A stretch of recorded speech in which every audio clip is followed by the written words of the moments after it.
Let's look at a few more things here that we can do to manipulate and work with images in Bridge. I mean, it really is a great program. I've got a folder open here that's got a lot of images in it, just to kind of give us something to work with.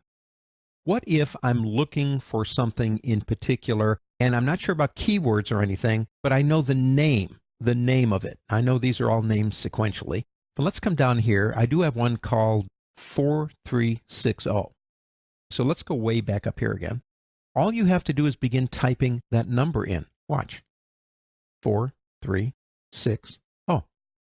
It'll take you right to it. So that's a quick way to do it. Let's say I don't like the name. Now, if I click here, I can change the name if that's what I want. Let's say I don't like where it is. I'm not talking about order in here. I'm talking about the folder that it's in. I can grab it and I can drag it. Now, I can drag it into another folder. I can even drag it on the desktop if I want to. But if I let go, it's going to move it. So let me come back here again. I want to copy someplace else. A copy on the desktop, a copy in another folder I have in favorites.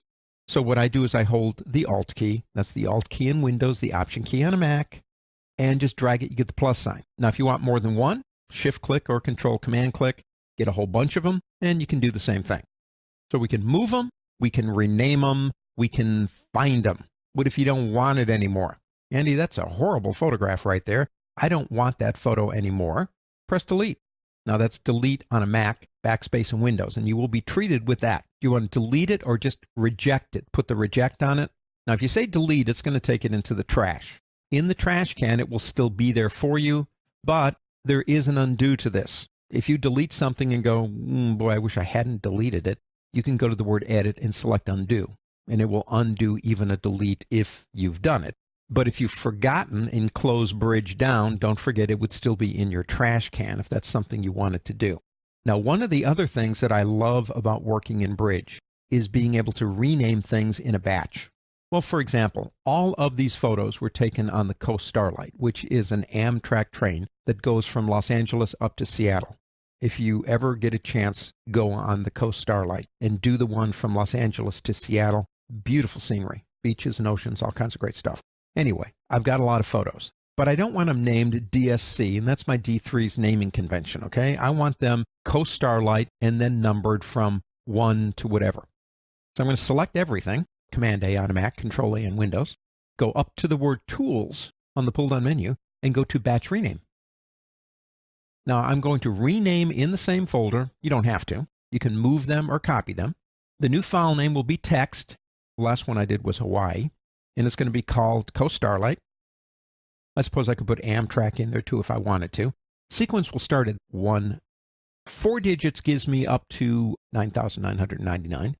I don't have that many images, but that's all right. Do you want to preserve the current file names in the XMP metadata? That would give you the ability to either search with the original file name or restore it if you wanted to later. I don't think that is something that takes up a lot of file size, so I usually leave that on. I want compatibility with everything.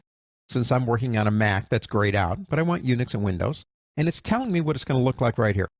Coast Starlight 0001 NEF, 241 files. Click Rename. Now you can preview it if you want to. That shouldn't take too long. And now they all have the proper name. Now if we go back to what we talked about in keywords, I would have over here something like travels, and one of them would be Amtrak, and others would be the major routes of Amtrak, like Texas Eagle, Coast Starlight, all the different ones that they have, and I would use those as keywords. One more way to get what I want quickly. So we can move, delete, create, change, copy, even batch rename with the click of a button in this program. Pretty powerful.